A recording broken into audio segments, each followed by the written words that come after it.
Hello and welcome back to Fuck That. If you are new here, do not forget to hit subscribe so that way you never miss an episode.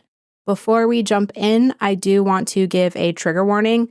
I am going to be talking about a case that involves sex trafficking, abuse, and sexual assault. Today, we are diving into the first of a multi-part series exploring the very dark world of Diddy. As we approach October, Domestic Violence Awareness Month, the recent indictment of Sean Diddy Combs has reignited conversations around power, control, and abuse. Diddy was arrested on September 16th for charges of racketeering and sex trafficking. And these allegations are allegations that echo the very disturbing claims made by his ex-girlfriend, Cassie Ventura, who sued him last year after years of abuse. Since Cassie's lawsuit, other lawsuits have emerged, and these lawsuits paint a very, very dark picture of Diddy's behavior behind the scenes. Rodney Jones, a music producer, filed a lawsuit earlier this year accusing Diddy of sexual harassment, as well as unwanted sexual advances and being coerced into having sex with sex workers. Another lawsuit filed by a Michigan man claims that Diddy drugged and assaulted him at a party back in the 90s. And let's not forget the allegations from Danity Kane's Aubrey O'Day, who accused Diddy of psychological and emotional manipulation during her time in his girl group. Today, I am going to be focusing on Diddy's career and the first major crack in his public image, which was the lawsuit filed by his ex-girlfriend, Cassie. How did we get here? How is it possible that one man could have so much power and control over so many people? Sean Love Combs didn't just fall out of the sky and land in a pile of Ciroc bottles. He worked his way up to that. Sean John Combs was born on November 4th of 1969 in Harlem, New York, and he was raised alongside his sister with his mother Janice in Mount Vernon, New York. His father, Melvin, was an associate of the infamous drug lord Frank Lucas, who was also the focus of the movie American Gangster. And Melvin was shot in his car on Central Park West at the age of 33, and this was an event that would deeply shape the rest of Diddy's life. Janice did the best that she could, balancing roles as a teacher's assistant and model to provide for Diddy, who was 2 when his father was murdered, as well as his sister. Diddy was raised Catholic, and he did serve as an altar boy, and he attended the all-boys Mount St. Michael Academy. It's here that he earned the nickname Puff for the way that he would huff and puff in frustration whenever he got mad. He graduated in 1987, and he then went on to study business at Howard University. At Howard, he quickly became known for his larger-than-life personality. Diddy was known to throw these legendary, rowdy parties that went on for hours. Diddy turned Howard into the perfect backdrop for his ambition. And this is when things start to get a little dark. It's very early into Diddy's story. It turns out that long before the current allegations, people at Howard University were already talking about Diddy's controlling behavior and his rage-filled personality. Women who knew him back then have actually, especially as of late, come forward sharing stories about unwanted touching and fits of rage that honestly sound like a preview of the mess that he's in today. Rolling Stone actually uncovered a story where he allegedly beat his girlfriend outside of their dorm using a belt while he was screaming at her in front of other students who were obviously mortified at what they were watching. But despite of all of that chaos, Diddy was hell-bent on making it in the music industry.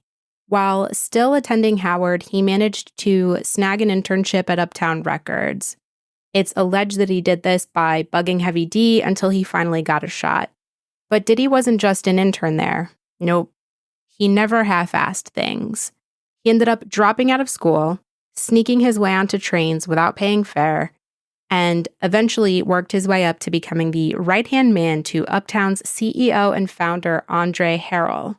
At some point while he was working at Uptown, he started to throw these infamous Daddy's House parties at Red Zone, which was a club in Manhattan, and even his older colleagues at Uptown would scramble to get into these parties. And this is where you really start to see the beginnings of what people refer to as Diddy's magic, convincing people that what he was doing was the hottest thing that anybody was doing. Nobody could do it better, and that you either needed to be with him or you weren't shit. By 1993, Diddy was still in his come-up phase. He had made major waves at Uptown, but he was also clashing with a lot of people along the way. He had a really big personality, and his ego was too big to fit through the front door. And it was becoming a lot for the label to handle. Things started to reach a boiling point after a tragedy at a celebrity charity basketball game that Diddy helped to organize. The event, which was held at City College of New York, ended up in a deadly stampede that left 9 people dead. An investigation put the blame squarely on the event's mismanagement, and suddenly, Diddy's star wasn't looking so bright after all. After the incident between that, personality clashes, and his ever-growing ego, Uptown's CEO, Andre, who was Diddy's mentor, decided that it was ultimately time for Diddy to go. Andre fired Diddy in July of 1993, and this was a really, really devastating blow to him. Maybe to his ego, it's honestly unclear. But according to multiple accounts, including accounts from Diddy himself, this really threw him for a loop. He cried, holed up in a Manhattan hotel room with his mom, and reportedly felt like his whole world had collapsed. In a 1995 interview with the Rolling Stone, Diddy actually stated himself that being fired made him feel like jumping off of a building. But here's the thing about Diddy back then. He didn't stay down for long. He actually pulled off one of the most epic comebacks in music history. He managed to snag a $10 million deal from Arista Records, which gave him the financial backing that he needed to launch Bad Boy Records, which was his own personal label. This was his moment to prove everybody wrong, everybody that doubted him, and he kind of delivered. Fast forward just 1 year, and you had Craig Mack's Flava in Your Ear, and Biggie's One More Chance dropped, and they were doing incredibly well. Bad Boy became more than just a label at the time. It was part of the sound of the 90s. But while the hits were coming, there were also a lot of red flags. Diddy's behavior behind the scenes was starting to unravel. Kirk Burroughs, his former business partner, claimed that he himself saw Diddy lose it on a woman in 1994 in the Bad Boy offices. And we're not just talking about yelling in this incident. This became a physical incident where he was physically abusing this woman. While this incident didn't make headlines, it is indicative of the kind of abuse that was happening while Bad Boy was conquering the charts. I want to briefly touch upon Diddy's relationship with his longtime partner, Kim Porter. I'm only going to give a little bit of details today, but I am going to be diving deeper into that and her story in another part. Diddy's on and off again relationship with Kim Porter started sometime in the mid-1990s. The couple had 3 children together, but it was anything but smooth sailing. Their relationship was full of infidelity, tension, and Diddy exhibiting classic controlling and abusive behavior. They did finally split for good in 2007 after Kim found out that Diddy had fathered a child with another woman while she was pregnant with their twin daughters. Even after their breakups, there was no way that Diddy was going to let her go. Obviously, he hasn't been formally diagnosed as a narcissist, but if we're thinking about people with narcissistic tendencies and people that have true NPD, people aren't people, relationships aren't relationships, people are things that they can lay claim over, and relationships are transactional. So there's no way that he was going to let her go. So even when their relationship ended, Kim divulged to people that he would call her between 50 to 60 times a day, that he refused to let her go, and he refused to let her move on with her life. And according to sources, reliable sources like Mark Curry, a former Bad Boy rapper, Kim endured a lot of physical abuse during their relationship. She did unfortunately die really young in 2018, and the one good thing about this is that her death has brought more attention to their relationship and what she endured behind closed doors. Going back to when Diddy left Uptown after getting fired and starting his own label, when that happened, he brought a man named Christopher Wallace, aka Biggie, along with him. Diddy wasn't just creating music. He was, by a lot of accounts, stoking the flames of what became the East Coast versus West Coast feud. There are a lot of sources that say that Diddy admired Tupac, but that wasn't reciprocated. Tupac did not admire nor respect Diddy. There are also a lot of sources that say before this feud happened that Tupac and Biggie were close friends and that a lot of the drama was planted by Diddy. Whether or not that can be substantiated, it can't 100%, but there's an overwhelming amount of evidence, mainly witness accounts, that imply that this whole drama between Biggie and Tupac started because of Diddy. After Tupac got shot in New York, he started pointing fingers at Diddy and Bad Boy, accusing them of setting him up. And Diddy denied it, but the drama only got way worse from there. What really kicked the drama into high gear was the release of Biggie's track Who Shot Ya in 1995. Biggie swore that it had nothing to do with Tupac, and this was a record that was released at the advising of Diddy. So Tupac ended up responding with his song Hit 'Em Up, and then the feud was just taken to a whole other level. Both Diddy and Suge Knight were fanning the flames of this drama, eventually turning it into a full-blown rivalry that would lead to the death of both Biggie and Tupac. Both of them were eventually murdered. And this is where things, I think, get even darker. Biggie's death in 1997 was a massive blow, not just to the music industry, but to Diddy personally. Or at least that's how he wanted it to seem to everybody. According to a lot of different accounts, behind the scenes, it was just business as usual for Diddy. Just 2 weeks after Biggie's death, Diddy told his team to push Biggie's album Life After Death like their lives depended on it. Diddy wanted to be number one, whether it was his record or another person's record. And not surprisingly, the album sold 700,000 copies in its first week, which to Diddy was business as usual. Sometime after Biggie's death, the Rolling Stone offered a cover spot to Bad Boy a couple of months after Biggie's death, and Diddy had the chance to give Biggie the spotlight, but no. Diddy decided that he wanted that cover for himself. Biggie was dead, and Diddy had his eyes on the prize. At this point, he was ready to release his debut album, No Way Out, and he was focused on himself, and he used that opportunity to promote his own album. But just as his music empire was thriving, things in his personal life were about to get a little bit messy. 1999 was going to be a year full of drama for Diddy, starting in April of 1999 when Diddy allegedly went into the office of Steve Stout, who was an executive at Interscope Records. Diddy allegedly went into his office in a fit of rage, and he was angry because he did not make sure that Diddy was removed from a crucifixion scene in one of Nas's new music videos before it had been sent to MTV. Steve ended up telling the LA Times that Diddy punched him in the face, grabbed the phone that was on his desk, and then proceeded to bash him in the head with it. At the time, Diddy faced a 7-year prison sentence, but he pled down to reduce charges to a harassment charge and a $500,000 settlement.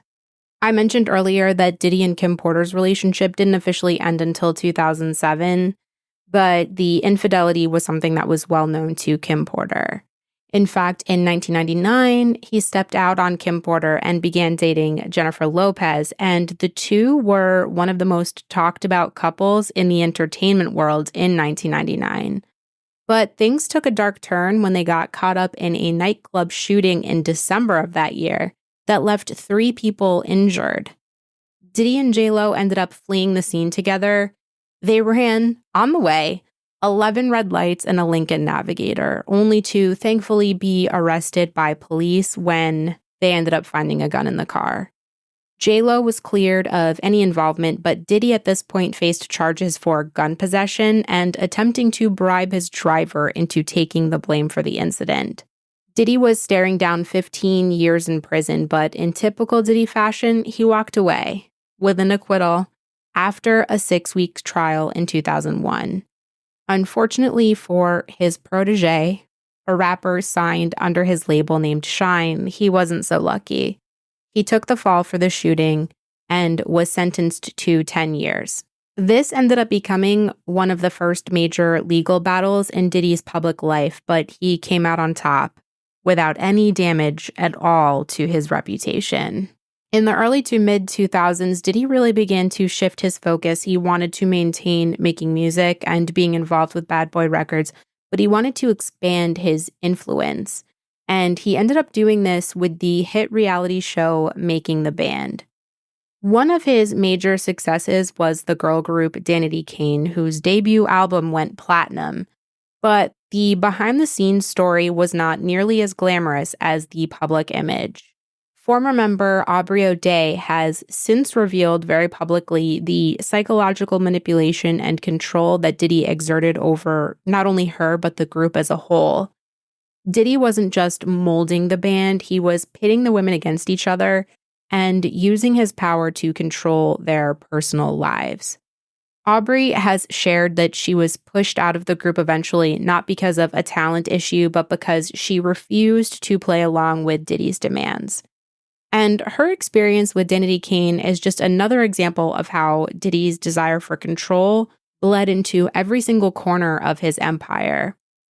Most recently, Dawn Richard of Danity Kane filed a lawsuit against Diddy on September 10th of this year, and I am going to be covering that as well later in the series. Unfortunately, as if all of these allegations weren't already enough to take away this man's platform, there were more that would come to fruition that involved sexual misconduct involving underage girls. In one particular case, a Jane Doe has alleged that when she was 17, she was flown to meet Diddy at a Bad Boy recording studio. According to that lawsuit, she was given drugs and alcohol until she was nearly unconscious and absolutely unable to consent for 2 reasons. She was a minor, and she was purposely given drugs and alcohol so she couldn't consent. She claims that Diddy, along with 2 other men, took turns assaulting her while she drifted in and out of consciousness. But like I mentioned earlier in the episode, Diddy was not going to let anything get in his way. He was going to do anything that he had to do by any means necessary to come out on top. So after making the band, Diddy wasn't just sitting on his bad boy throne, content with music or TV. He then decided that he needed to go out into the fashion world, and so he launched his fashion line, which he called Sean John after his name, which somehow won awards despite everything else lurking in the shadows regarding his reputation. And while Diddy was racking up trophies, the control issues kept bubbling up. But then he decided to dig even deeper, and he dove into the liquor business with Ciroc vodka and De Leon tequila. By this point, his face was everywhere, and he was pushing these brands like they were personal trophy projects because they were to him. By the mid-2010s, Diddy was cashing in hard from the alcohol game, but behind the luxury bottles, his clothing, his record company, things were going to get a lot darker. By 2022, Diddy was on top of the world, or so he thought. In June, he took the stage at the BET Awards to be given the Lifetime Achievement Award. His speech was emotional. He appeared really happy and thrilled. He thanked God and those that have been with him along the way, but then, strangely, the mood shifted towards jovial to something a lot more somber. Diddy ended up mentioning a very dark period in his life and said, quote, "I have to give a special shout out, thank you, love, to the people that were really there for me." He named a few people, and then he ended up saying, quote, "And also Cassie for holding me down in the dark times. Love." By 2022, Cassie Ventura was already married to somebody else with 2 children. Cassie met fitness trainer Alex Fine, and the pair married in September of 2019. They subsequently had 2 daughters together, one born in December of 2019 and March of 2021. Cassie and Diddy were together from 2007 to 2018, and many people on the outside were surprised when the pair never ended up marrying. But That was never in the cards for Cassie and Diddy the entire time, because what most of the world didn't know until recently was that Cassie was in a relationship, for lack of a better word, with an absolute monster. Just over a year after he mentioned her name in his speech, on November 16th of 2023, Cassie filed a civil suit against Diddy in New York under the Adult Survivors Act. And this act allowed victims of sexual offenses to file civil suits with a lapsed statute of limitations for 1 year. And this time period was between November 24th of 2022 and November 24th of 2023.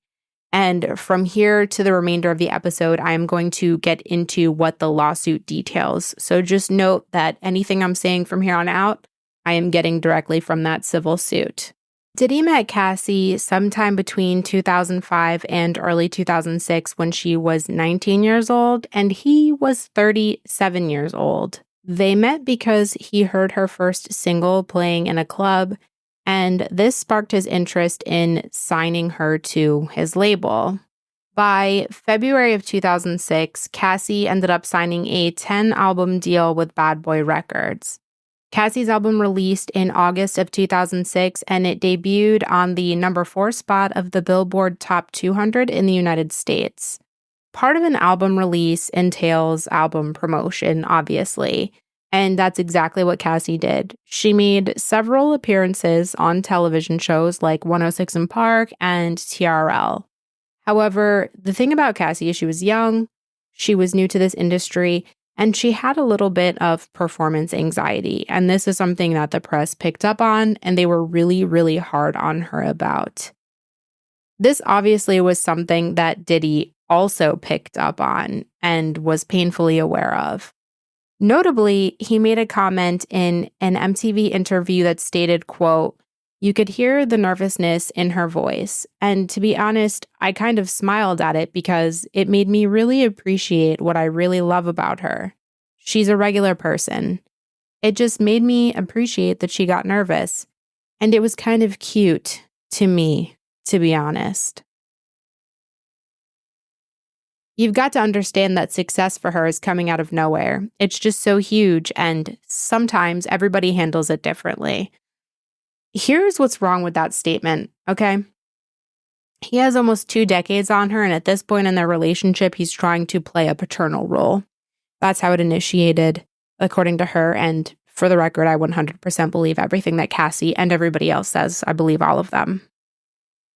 And it's obvious that there's an attraction by this statement because you're not going to say that about your daughter. So it's weird and it's inappropriate. Diddy quickly used Cassie's young age, her lack of familiarity with the industry, and his power and money that he had over her as a force to push Cassie into a relationship.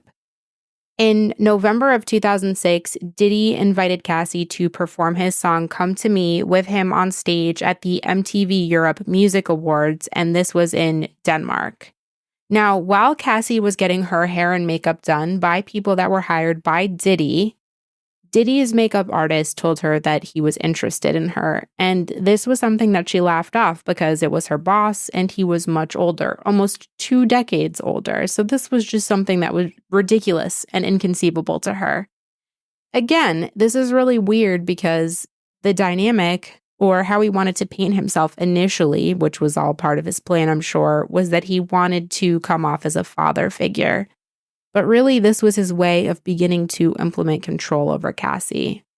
What I mean by that is there are several instances that are brought up in the lawsuit that follows that show him initially acting as a father figure, as a guise, to make it seem like he's feigning concern, but really he's just trying to initiate control over her. The lawsuit gets into detail about how he kind of shifted this dynamic from paternal to a relationship, starting with an incident where he scolded Cassie and told her to go home and rest after she came back home to New York after a brief hospitalization in Las Vegas.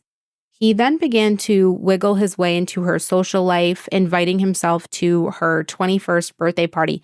Imagine being basically 40 and going to a 21st birthday. I'm in my really early 30s, and I don't want to go to a 21st birthday party. I just don't have that kind of energy. But Diddy did because, drugs. But anyway.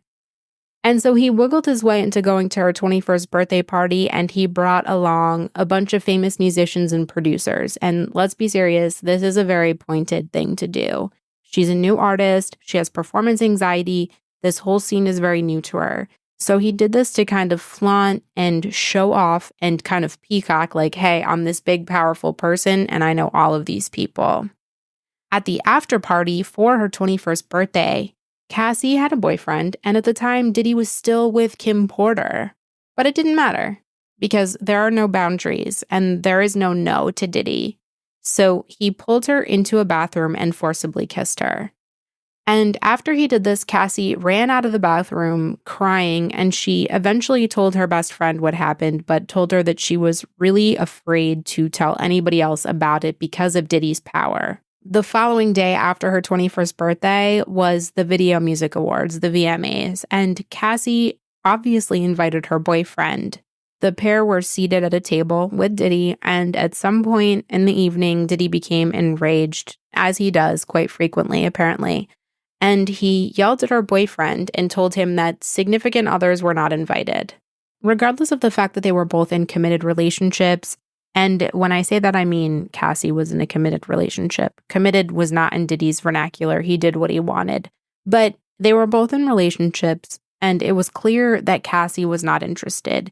But that didn't matter to Diddy because he continued to relentlessly pursue her, pushing the envelope further and further with each advance that he made. And I want to draw attention to one particular incident, and that happened during an evening in September of 2007. Diddy had insisted that he wanted to take her out, and she did not want to go out. She was not comfortable, but he would not take no for an answer. So she thought, okay, he's my boss, and producing albums is contingent on a relationship with him. So she agreed. But when he came to pick her up in his car, Cassie became really intimidated because she noticed that Diddy was heavily intoxicated. Diddy ended up giving her a pill, which she didn't want to take, but he kind of pressured her into it. So she took it, and that pill ended up being ecstasy. While they were driving to their destination, Diddy was driving erratically at high speeds. He was intoxicated. That happens when people are intoxicated. And they eventually ended up in an upscale Manhattan lounge. But the problem is that he was obviously intoxicated. So when they went up to the door and they went up to security, they weren't allowed in because he was so fucked up. And you can't tell Diddy no. So he got into an argument with security. They ended up leaving. Cassie ended up at home in her apartment, safe and sound. But that's not the end, because Diddy then began to harass her via text for leaving him alone. Not long after this event in September, Diddy hired a promoter to create a fake event flyer for a party that would be hosted by Cassie in Miami, Florida, which is where Diddy had one of his homes. She went alone. She was hesitant because she doubted the authenticity of the flyer, but she was scared that it would void her record deal.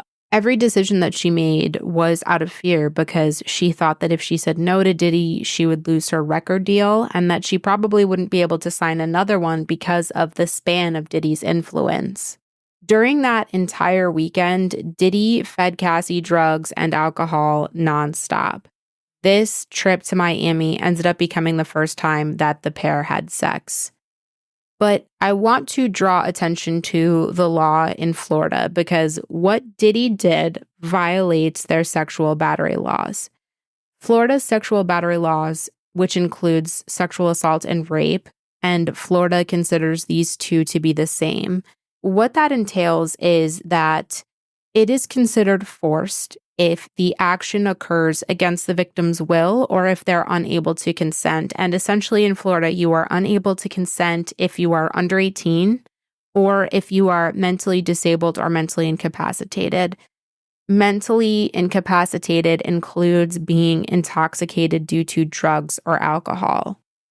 I say this because I want to emphasize that this was not consensual. It was sexual assault because Diddy fed her drugs and alcohol. So according to the law, if you're just looking at the law, which is very black and white in Florida, she could not consent because she was intoxicated by drugs and alcohol.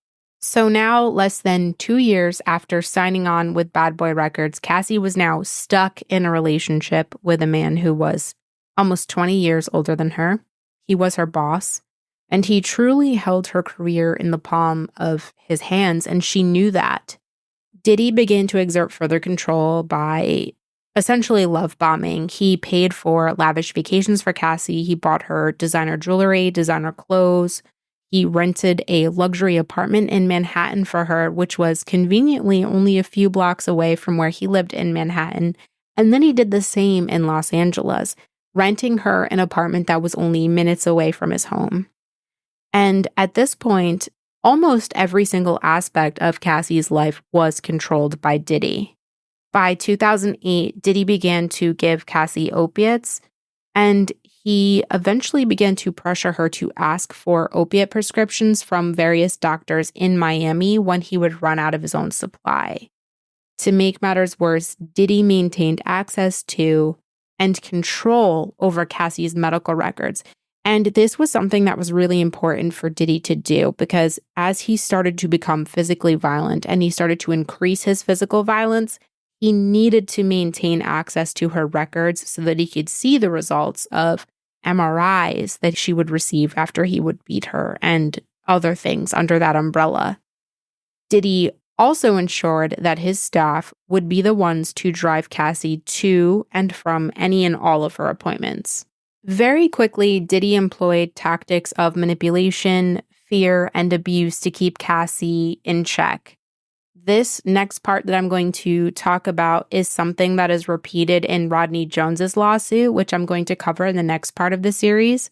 But I wanted to make a parallel between the two because I already believed Cassie, but now you have other people coming forward and detailing this particular manipulation tactic, which to me just makes it even more true. So in Cassie's lawsuit, she states that Diddy would often show his weapons off in his bedroom as a means of intimidation. And that echoes true in Rodney's lawsuit as well. He eventually began to force Cassie to keep one of his guns in her purse, which isn't something that she did. And this terrified her because she was scared that it would just go off and it would cause injury to her or somebody else. The lawsuit then goes on to detail the physical abuse that Diddy did.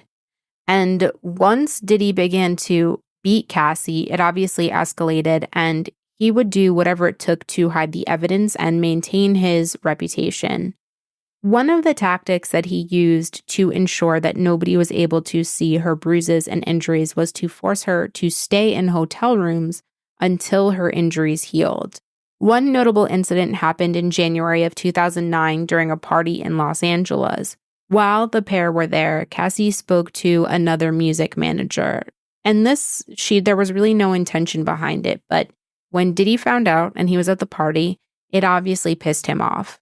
He then forced her out of the club where the party was happening, got her into a vehicle, and when they were in the vehicle, he began to stomp on her face in the vehicle that they left in. One of his security staff did try to intervene, but he could not get Diddy to stop.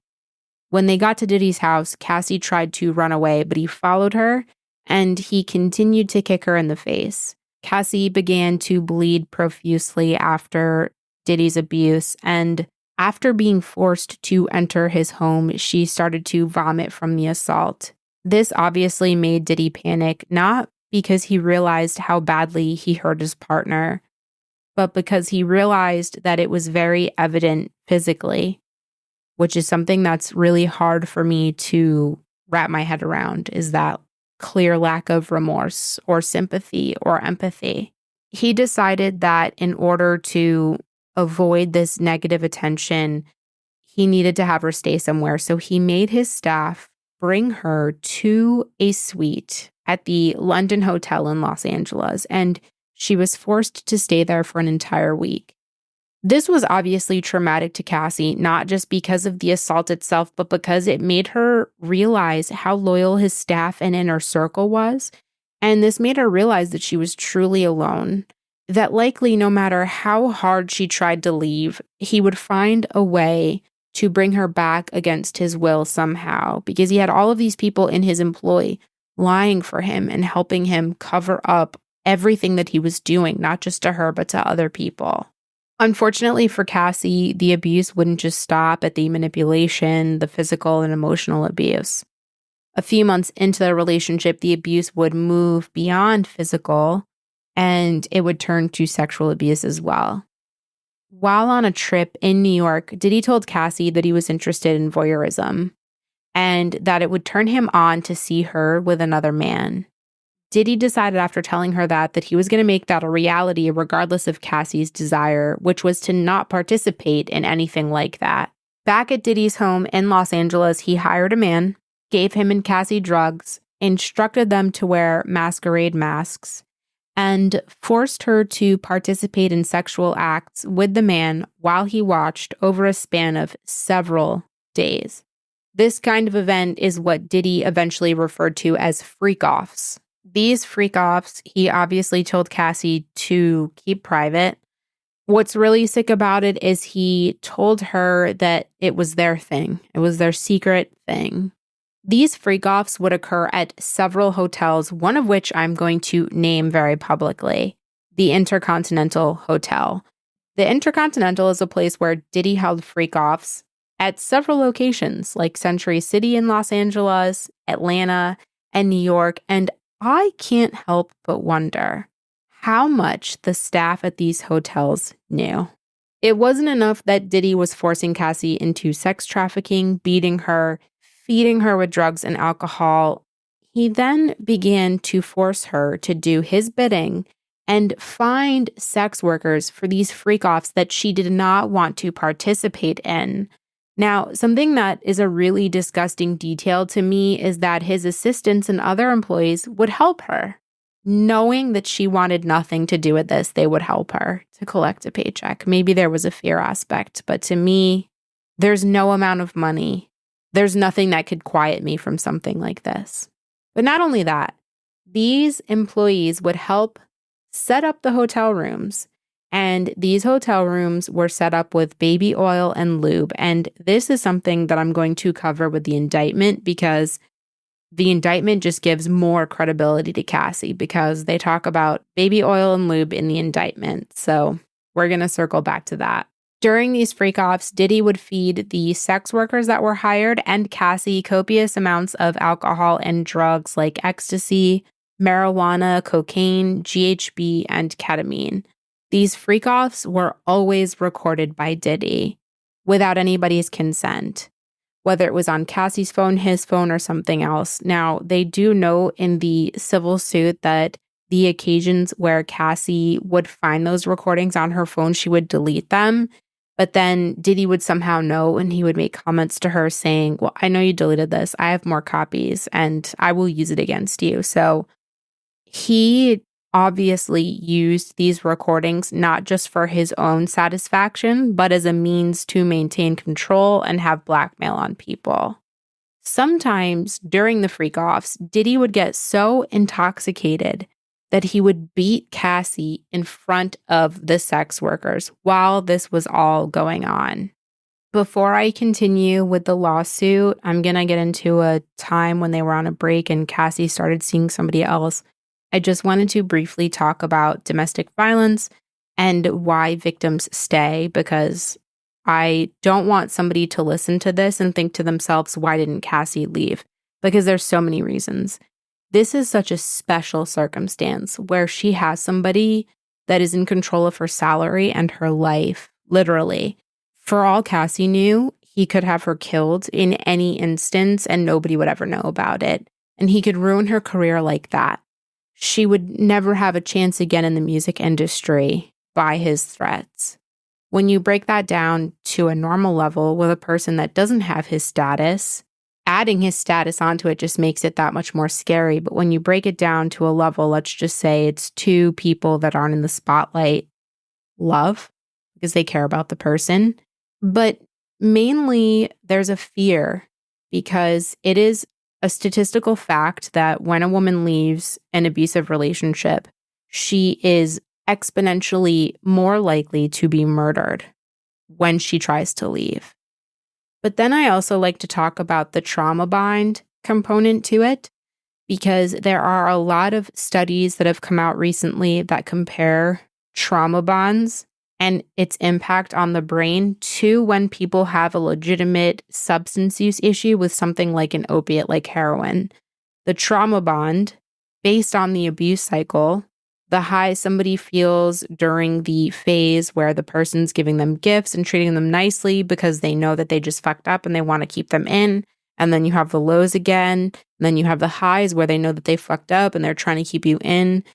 That reprograms somebody's brain very similarly to the way that using a substance like heroin does. So that person begins to become programmed to crave those highs, and they think that only that person can provide those highs.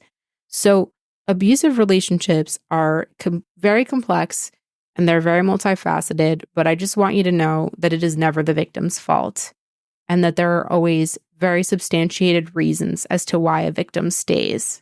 In 2011, Cassie and Diddy hit a rough patch, and at this time, she started to date rapper Kid Cudi casually. Diddy obviously found out, and he threw a shit fit. He beat her. She then fled to her parents' home in Connecticut. She's from New London, Connecticut, and they took photos and videos of the abuse. At some point after that, Diddy had told Cassie that he was going to blow up Kid Cudi's car. Now, here's where it gets weird. And by weird, I mean it's not weird. It's very obvious what happened.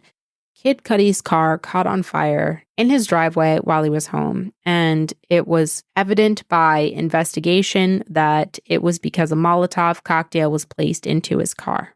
So 2 + 2 = 4. The next incident that the lawsuit notes is August 2015. And this was a surprise birthday dinner for Cassie. It was for her 29th birthday. Something that has really irritated me during this deep dive is I truly have been trying to figure out where this man gets all of his fucking audacity. It's unclear. He is obviously a sociopath or psychopath or, I don't know, a narcissist, but he decided to tell her that she needed to leave her surprise birthday dinner for a freak off. So she needed to leave her birthday dinner for something she didn't even want to participate in, ever. So she expresses her disinterest in this. Rightfully so. Obviously, who would want to? So Diddy had his security team, shame on them, force her into a corner so that she had to participate. The freak off happened, but after that, they went back to her hotel room, which is where some of her friends were staying with her.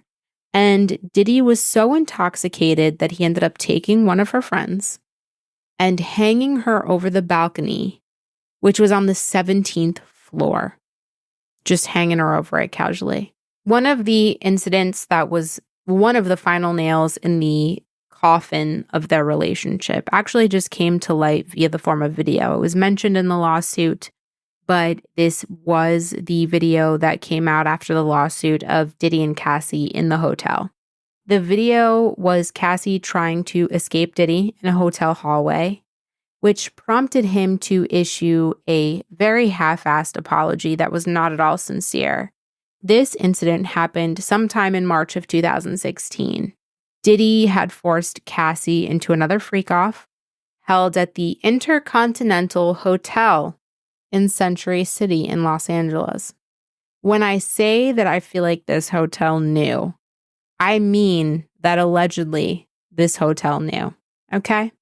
During this freak-off, Diddy became overly intoxicated in typical Diddy fashion, and he ended up punching Cassie in the face, and this left her with a black eye. She waited until he fell asleep, and then she tried to leave while he was asleep, but this woke him up, and he started screaming, and he followed her into the hallway. He grabbed her. You can see she's wearing a hoodie, but he tries to grab her by the hair, and he pulls her, and she flies backwards, and he's dragging her. And then it cuts to some footage of him throwing vases at her down a hallway.